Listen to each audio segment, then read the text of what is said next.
Barain Ahmadiyah. Jilid pertama dan kedua buku Barain Ahmadiyah diterbitkan dalam tahun 1880 Masehi.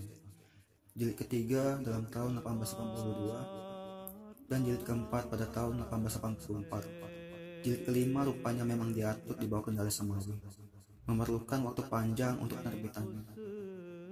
Buku terakhir itu baru muncul ke dunia setelah tahun 1905. Ketika buku ini mulai dikarang dan diterbitkan, saat itu pemerintah Inggris telah kokoh berkuasa di anak benua India, dan bersamanya agama Kristen ikut menyebar menancapkan kukunya dengan kekuatan dan kecepatan penuh. Statistik menunjukkan bahwa penganut Kristen di India dalam tahun 1851 baru berkisar 91.000 orang, sedangkan pada tahun 1881 telah melonjak menjadi 470.000 orang. Suatu kenaikan jumlah pengikut yang luar biasa dan tidak ada tandingannya. Sasaran utama para misionaris Kristen adalah umat Muslim. Pengikut agama lainnya seperti Hindu juga tidak ketinggalan dalam penyerangannya terhadap umat Muslim. Contohnya antara lain seperti mereka yang berasal dari aliran Arya Samaj yang sangat memusuhi segala sesuatu yang berkaitan dengan agama Islam dan umat Muslim.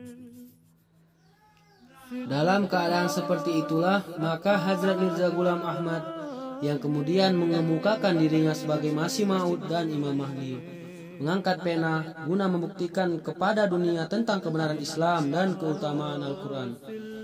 Alasan yang dikemukakan beliau tentang apa yang menjadi dasar penulisan buku Barain-e-Ahmadiyah adalah biar kiranya menjadi jelas bagi para pencari kebenaran tentang mengapa buku ini diberi judul Barain-e-Ahmadiyah ala hakikati kitabillahil Quran wa nubuwatil Muhammadiyah, atau bukti-bukti kebenaran buku Allah Al-Quran dan kenabian Muhammad SAW, ialah agar bukti-bukti kebenaran agama Islam, bukti-bukti keunggulan Al-Quran suci, dan bukti kebenaran kenabian Rasulullah SAW khataman nabiin bisa diketahui oleh semua umat dengan sejelas-jelasnya.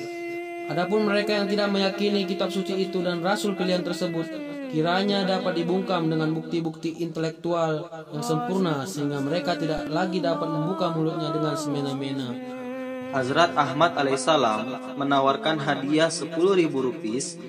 Pada saat itu nilainya sudah besar sekali kepada siapa saja yang dapat memazulkan bukti-bukti yang diberikan tadi, atau bahkan bisa menyatakan 1/5 saja dari bukti-bukti itu ada pada agama, buku suci, atau nabinya sendiri. Beliau begitu bergairah ingin agar semua orang memahami hal ini, sehingga tantangan tersebut dicetak dengan huruf-huruf yang begitu besar sehingga satu halaman hanya bisa memuat 7 baris kalimat, dan kesemuanya itu disisipkan pada halaman 24 sampai 52 di buku tersebut. Ketika para pengikut Kristen dan Hindu melihat buku pertama tersebut, mereka menjadi marah sekali dan mencarut-marut, tetapi tanpa relevansi. Hanya saja tidak ada seorang pun yang berhasil menjawab tantangan beliau. Hazrat Ahmad alaihissalam kemudian menjelaskan kepada para pembacanya bahwa beliau sama sekali tidak bermaksud melukai hati orang. Apa yang ingin beliau lakukan dan kemukakan adalah membuktikan secara nalar bahwa Islam itu agama yang lebih baik dari semua agama yang ada.